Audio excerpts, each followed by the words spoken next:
السلام علیکم ورحمۃ اللہ وبرکاتہ۔ میرے محترم ناظرین، آج ہم بات کریں گے اعتکاف کے فائدے اور اعتکاف کے ثواب کی۔ اعتکاف کرنا یہ عبادت ہے رب تعالیٰ کی، اور اعتکاف یہ گناہوں سے بھی بچاتا ہے اور نیکیاں دلاتا ہے، کیونکہ میرے آقا علیہ الصلوۃ والسلام کا فرمان ہے کہ جس نے رمضان مبارک میں 10 دن کا اعتکاف کر لیا وہ ایسا ہے جیسے اس نے 2 حج اور 2 عمرے کیے۔ سبحان اللہ۔ اور حضرت حسن بصری رحمۃ اللہ تعالی علیہ سے بھی منقول ہے کہ معتکف کو، اعتکاف کرنے والے کو روزانہ 1 حج کا ثواب ملتا ہے۔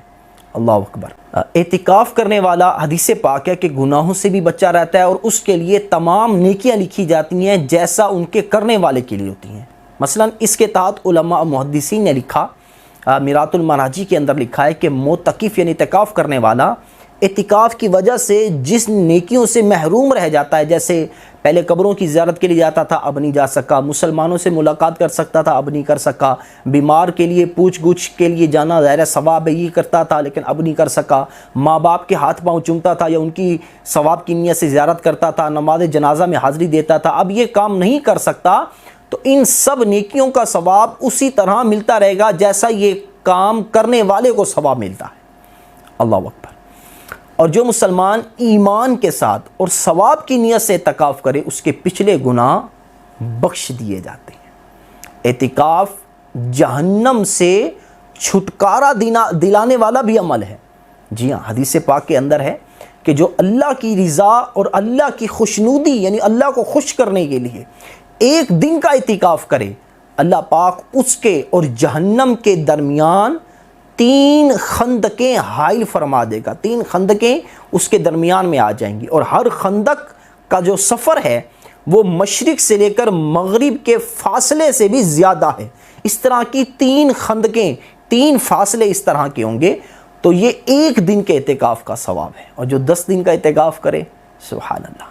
اور اعتکاف کرنے والے کا تمام وقت حقیقتاً یا حکماً نماز میں گزرتا ہے۔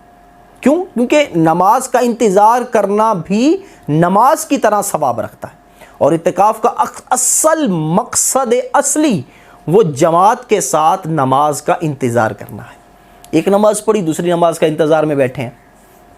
اور اعتکاف کرنے والا ان فرشتوں سے مشابہت رکھتا ہے، ان فرشتوں کی سمجھ لیں کہ نقل رکھتا ہے کہ جو اللہ کے حکم کی نافرمانی نہیں کرتے، اور جو کچھ اللہ کی طرف سے انہیں حکم ملتا ہے اس کو کرتے ہیں، اور ان فرشتوں کی بھی نقل ہوتی ہے، مشابہت ہوتی ہے، جو دن رات اللہ کی تسبیح بیان کر رہے ہیں اور اس سے اکتاتے بھی نہیں ہیں۔ تو اعتکاف کرنے والا بھی ایسا ہے۔ تو یہ اعتکاف کے فائدے اور اعتکاف کے ثواب ہیں۔ تو ہمیں چاہیے کہ ہم بھی سنت اعتکاف کو لازمی کریں۔ السلام علیکم ورحمۃ اللہ وبرکاتہ۔